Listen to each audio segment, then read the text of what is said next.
కష్టాలు ఎందుకు కలుగుతాయి? తన ధర్మం తాను సక్రమంగా నిర్వర్తిస్తున్న చాలామంది కష్ట నష్టాల పాలు అవుతుంటారు. ఒక్కొక్కసారి జాతకరీత్యా దశ అంతర్దశలను అనుసరించి జపం, దానాలు వంటి పరిహారాలు అనుసరించినా పెద్దగా ఫలితం కనిపించక సతమతమైపోతుంటారు. అందుకు కారణం రుణాలు అంటే అప్పులు అని కాదు.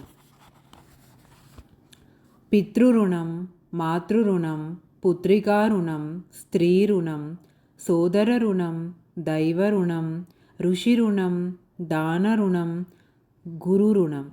ఈ 9 రుణాలు మనిషి జీవితం మీద ఎప్పుడూ ప్రభావం చూపిస్తూ ఉంటాయి.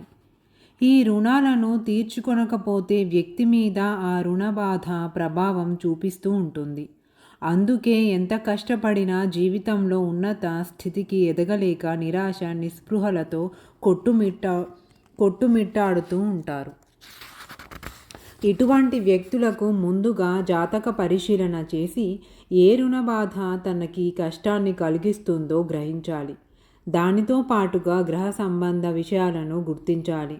గ్రహాలకు సంబంధించిన పరిహారాలను చేయటానికి ముందుగా ఈ 9 రుణాల నుంచి అతడిని విముక్తుడిని చేసే మార్గాన్ని సూచించి అతడు పాటించే విధి విధానాలు తెలియచేసి ఆ తరువాత గ్రహాలకు సంబంధించిన పరిహారాలను ఆచరించేట్లు చేయాలి. ఇదంతా ఆ వ్యక్తి యొక్క జాతకం పరిశీలించిన జ్యోతిష్యుడి బాధ్యత. ఇక ఈ 9 రుణాల గురించి సామాన్యుడు కూడా అవగాహన పొందడం అవసరం.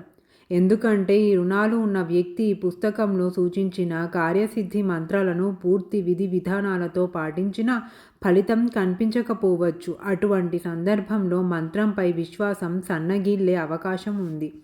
అందుకే ఈ పుస్తకం చదివే ప్రతి ఒక్కరూ ముందుగా 9 రుణాలను గూర్చి సంక్షిప్తంగా అయినా తెలుసుకొని తీరాలి. జాతకరీత్యా కేతువు 4వ స్థానంలో ఉన్నప్పుడు మాతృరుణం ఏర్పడుతుంది.